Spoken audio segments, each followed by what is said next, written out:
Abusuafo mo bi akwa baba so Jaman Scafe so na so Jaman TV so subscribe to channel no mame like video no na share se de be ya unua bi enso nsa beka video ni bi ye nyina timi adi abom. Abusuafo na me bon ka ye se o POS machine we ye writer o Ghana ha ba bia wo bia na se o POS machine e de aye adwuma de ha. Yes, machine e di twa loto no o pepe de aye adwuma de ha. Misro bomodin se obefa me number 0593673300 ana se opese utwa wo game nso a any game bia no wo de fa send me e wo number ya so 0593673300 yeah online 24/7 mehwe na metwa ma.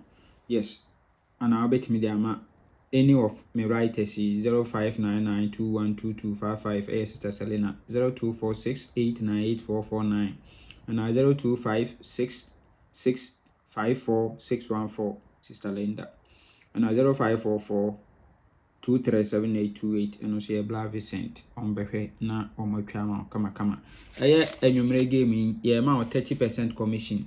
Yes, 30% commission. Inti blani entwa game ma wudi nso antempa na so no wonsa ebeka osika. Yenhwe de for midweek. Yenhwe year 2022.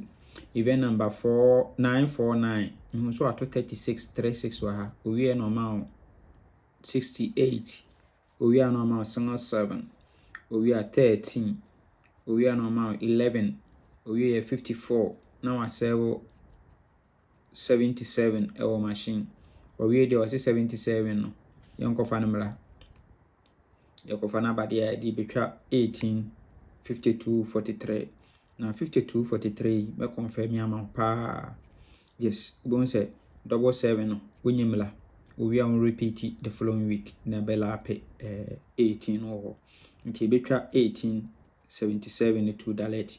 And 5243 no so $2. Na me se me confirm 5243 no the amount. Okay, yenhwe current na. Oba current na say no abehye no ade amaye. Nti obeto 36 no ewo ahade maye. We epe no abema 68 first box winning. Okay, we 58 na no amount 7. We are 13. We 13 pe and obeto 11. We 11 na 54 no asevo 77 ewo machine. Nti we dey I say 77 yanko fanamila free banker 77 free banker 77 a free banker from machine to winning. We are once and repeat it. Yes, said the watcher wa ha 77 free banker. We are now repeat it the following week. Yes, 77 who den powerful.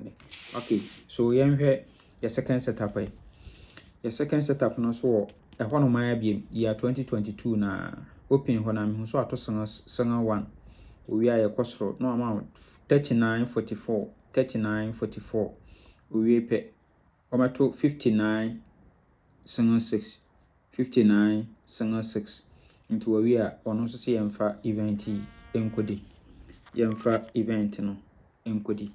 Okay, into the event ni kodi abemu say 4352 no ubon say gusu wo ho so oba aha 4352 na egusu wo ho no.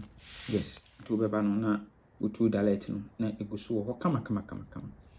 Timi say 4352 no emfa endi agolo nti ene ye strong $2 no ye befa 2 numbers 4352 and 1877.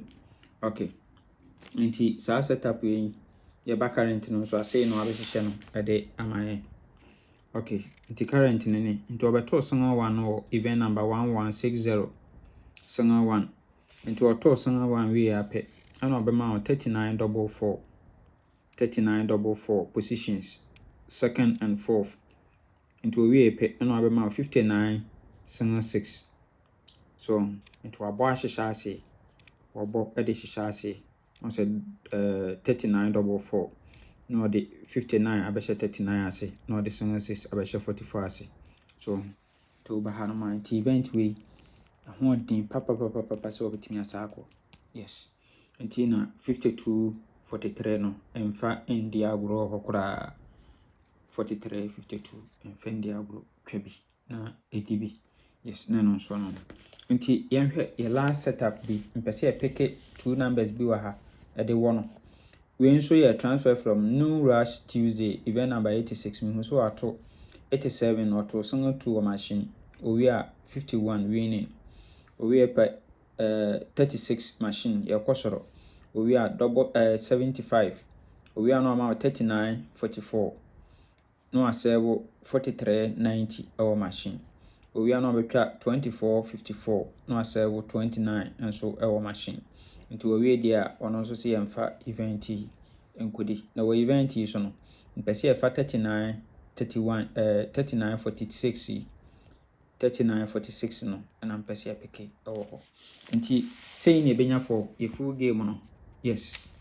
Sei na ebenya for a full game no. Yes. Nti yen long term na be your best 5. Na your best 3. Na akọ for $2 and e be for 77 18 no. Ena 43 to 52 no. Isi emfa ni agro ahode wo ha twa nekese na ebeto. Na akọ for 77 as a free ball from machine to winning sa pepepe. Yes. Na se de me ka kire wo no. Ufa wo mana nkutwa no ba bia ukodi e be ye wo na echina bla so jaman yakachi ha ni ntwa games nyina mfama kama udi ya ntempa na so no na yaka musika e de agu nsem na so ahu de wodi ebeye. Yes, nti numbers no ufamu bia onbehwe na omo attend to na so pese so jaman mi ankasa nso mitwa mama mi number ni 0593673300 e na wo pe POS machine anasa wo pe app a wa wo de betwa game nso a so jaman fa mi number na me ma app me wo round app ho ana me wo lucky app nso ewo ho nti blafie na yenhwe o kama na menka ho o men kwatenti ahode wo. Bye bye.